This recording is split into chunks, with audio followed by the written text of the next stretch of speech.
मेरे प्रियात्मन, आपका कार्यक्रम में स्वागत है। हमारे चारों तरफ जो भी हो रहा है, कहीं ना कहीं उसमें से ही हमारे जीवन के प्रति जो धारणाएं हैं वो उत्पन्न होती हैं। अभी मैं जब यहाँ पर आ रहा था, रास्ते में मैंने एक एडवर्टाइजमेंट सुनी। आजकल मल्टीनेशनल कंपनीज इंश्योरेंस में बड़ा इंटरेस्ट ले रही हैं। उसमें वो बता रहे थे, एक व्यक्ति कह रहा है भाई घर बिक गया, ज़मीन बिक गई, सोफ़ा बिक गया, कुर्सियाँ बिक गई, अब क्या बेचूं, मेरे मेडिकल का बिल तो पूरा ही नहीं हो रहा है। तो वो मालिक कहता है अब तो तुम्हें ही नौकर, तुम्हें ही बेचना पड़ेगा। हमारे स्वास्थ्य को जो परमात्मा का बिल्कुल मुफ्त उपहार है, देखो इसके लिए हमें कोई पैसा नहीं पे करना होता। आदिवासी लोग हैं, जानवर हैं, क्या कुछ पे करते हैं? वो भी पूरा जीवन जीते हैं, स्वस्थ जीवन जीते हैं, कोई इसके लिए उन्हें खर्चा नहीं करना पड़ता। जीवन परमात्मा का उपहार है, लेकिन अपनी गलतियों से, अपनी नासमझी के कारण हमने इसको इतना मनी ओरिएंटेड बना दिया है कि बीमा कंपनी भी वैसे ऐसे बीमे आपको लुभावने बीमे देती है कि आपने तो सारी उम्र बीमार रहना है, इसलिए जितना पैसा कमाते हो हमारे पास जमा करते रहो, उस पैसे का उपभोग मत करो। बीमारी के दौरान और मरने के उपरांत एक ऐसी सुविधा, अगर आप ध्यान से थोड़ा सोचें, कि जिसका आपके लिए कोई उपयोग नहीं है। ठीक है, हम सब कुछ दूसरों के लिए, अपने रिश्तेदारों के लिए और संबंधियों के लिए छोड़ के जाते हैं, ये प्रकृति का नियम है। लेकिन जिस वस्तु का उपयोग हम ना कर सके व्यक्तिगत रूप से, उसका हमें कोई लाभ नहीं। मैं बीमे के अगेंस्ट हूँ या उसके फेवर में हूँ, मुझे समझ नहीं आता कई बार कि ये प्रक्रिया चलनी चाहिए या नहीं चलनी चाहिए, इसका उपयोग करना चाहिए या नहीं करना चाहिए। इस पर तो मेरा विषय भी नहीं है बोलने का, लेकिन इसके पीछे जो विचार दिया जा रहा है वो बड़ा घातक है। क्या कि हमें जीवन में अपने जीवन को बचाए रखने के लिए अपनी पूरी संपत्ति को दांव पे लगाए रखना होगा, ऐसा विचार हमारे अंदर थोपा जा रहा है। यही उस एड का जो धारणा थी, विचार था, उसके पीछे तथ्य था, यही था कि आप भाई सब पैसा इंश्योरेंस में लगा के रखो, क्योंकि तुम बीमार हो जाओगे तो हॉस्पिटल इतने खर्चीले हैं, आपका मकान, ज़मीन, जायदाद और आपके सब चीज़ें बिक जाएंगी, तब भी आप मृत्यु से नहीं बच पाएंगे। ऐसा उसके पीछे भाव था, और बात भी सही है। आजकल हम देखते हैं कैंसर के, अल्सर के, ट्यूमर के ट्रीटमेंट में लोग ज़मीन, जायदाद, जेवर और सब कुछ बेच जाते हैं, तब भी उनको मृत्यु से छुटकारा नहीं मिलता। मैं रोज की रोज जब भी आपके समक्ष आता हूं, अपने 30 साल के अनुभव के आधार पे मैंने देखो, आप जाते हैं एलोपैथिक दवाइयां लेने, एक विधा, एक तरीका, एक थेरेपी अलग से उत्पन्न हो गई है।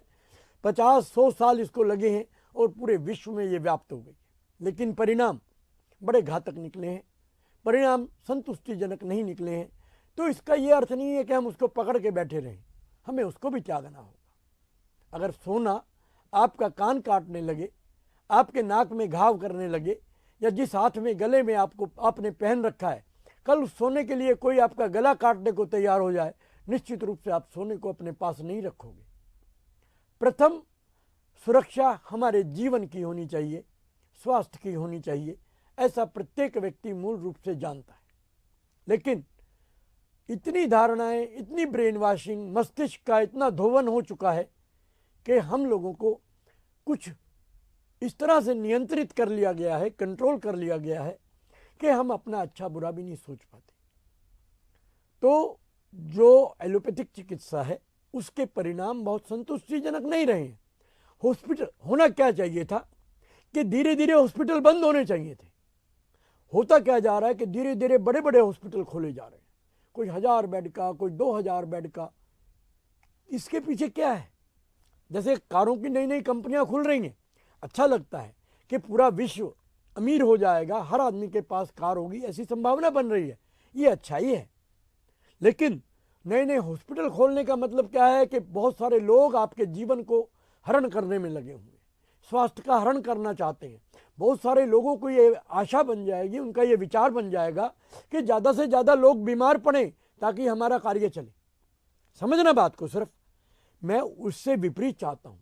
बहुत सारे लोग, बहुत सी ऊर्जा इस बात में लगे कि लोग बीमार ना पड़े।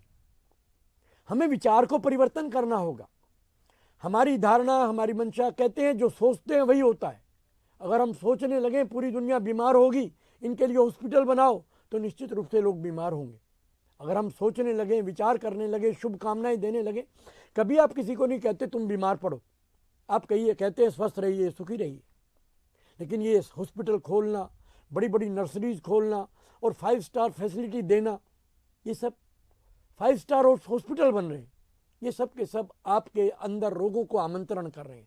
एक तरह से नेगेटिव आशीर्वाद आपको मिल रहा है कि आप बीमार हो जाएं, उसके लिए हम तैयार हैं, आप बीमार पड़े, हम आपको सुविधा देंगे। कैसा लॉजिक है?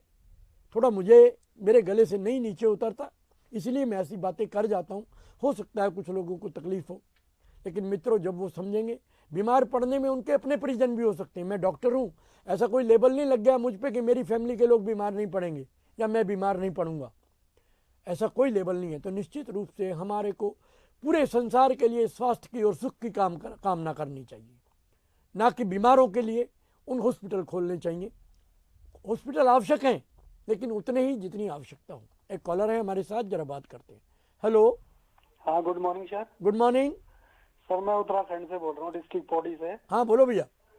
सर, मुझे थोड़ी बीपी की प्रॉब्लम रहती है। हाँ हाँ काफी प्रॉब्लम है और विगत 2 सालों से गोलियां खा रहा हूँ, 2 हाँ हाँ लेकिन बीपी तब भी कंट्रोल में नहीं है। शायद आपने कल भी बात की थी।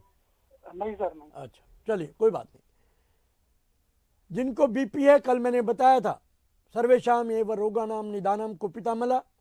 बीपी का अर्थ क्या होता है, पहले कई बार मैं विवरण दे चुका हूं, इसका फिर बता देता हूं। एक गिलास स्वच्छ पानी में अगर आप नमक, चीनी, कोई साल्ट, 4-5 वस्तुएं, गंदी गंदी, अच्छी बुरी, अच्छी भी बुरी कोई बात नहीं, अगर डाल देंगे तो पानी का वजन बढ़ जाएगा, पानी गाढ़ा हो जाएगा, शहद जैसा होने लगेगा। अगर आपको उसको उठाना हो, पानी का वजन 250 ग्राम, उसमें वजन गंदगी का 250 ग्राम, पानी का वजन बढ़ जाएगा, 500 ग्राम हो जाएगा। इसी तरह आपके रक्त में जब वेस्ट मटेरियल मिल जाते हैं तो उनका रक्त का वजन बढ़ जाता है, रक्त पहले से गाढ़ा हो जाता है और हार्ट को उसको पंप करने में ज़्यादा ताकत लगानी पड़ती है, हार्ट का प्रेशर बढ़ाना पड़ता है, जिसको आप बीपी के रूप में जानते हो। सीधी सीधी प्रक्रिया है। हार्ट के रोगी सब जानते हैं, डॉक्टर उनको खून पतला करने के लिए एक दवाई देते हैं। हर हार्ट का रोगी, बीपी का रोगी को भी तकरीबन वही ऐसी ही गोली है जिससे खून पतला रहे। खून पतला रहेगा तो हृदय का प्रेशर कम रहेगा, लेकिन ये आपके लिए घातक है। आपको अपने खून पतला करने को नेचुरल तरीके से करना चाहिए, इन दवाइयों के माध्यम से नहीं। आपका खून गाढ़ा क्यों हुआ, उस पर विचार करें, उसका निवारण करें, शुद्धि करें, आपका शरीर स्वस्थ होने लगेगा। एक कॉलर हो रहे हैं हमारे साथ। हेलो हेलो, बोले भाई। हेलो, समय व्यर्थ कर रहे हैं लोग। चलिए, तो बीपी के, डायबिटीज के, जितने भी जिस बीमारी के रोगी हैं, मैं रोग के पीछे कोई महत्व नहीं देता हूं। रोग का कोई अस्तित्व है भी नहीं। आपका पैंक्रियाज खराब होगा, आपको डायबिटीज बता देंगे। आपका लीवर खराब होगा, आपको hepatitis A, B, C, D, E, cirrhosis, cyst, liver failure, ये आपको डिजीज का नाम बता देंगे। ये नाम से कोई बड़ा महत्व नहीं है। मुख्य बात है आपके शरीर में पड़ी हुई गंदगी आपके शरीर के किस भाग को प्रदूषित करती है। पोल्यूशन के बारे में आज हर व्यक्ति जानता है, लेकिन ये पोल्यूशन आपके शरीर के किस अंग को प्रभावित करता है, ये उस पर निर्भर करता है। एक कॉलर है। Hello hello. हाँ जी, बोले। सर, मेरे ये पसलियों के नीचे सूजन आता है और पेट में दर्द रहता है और 3-4 बार मोशन जाना पड़ता है। भाई, ये दोनों बातें आपके पेट में हुए इन्फेक्शन के बारे में बता रही हैं। दर्द भी रहना, सूजन आना, ये इन्फेक्शन और वायु के प्रकोप से होता है। आप निश्चित रूप से अपने लीवर की, पेट की शुद्धि करें, आपको आराम मिलेगा। ऐसा हो ही नहीं सकता कि शुद्धि के बाद आपको आराम ना मिले। लाखों लोगों पर हम ये चीज़ आजमा चुके हैं, लाखों लोगों ने इसका लाभ उठाया है, उठाए जा रहे हैं।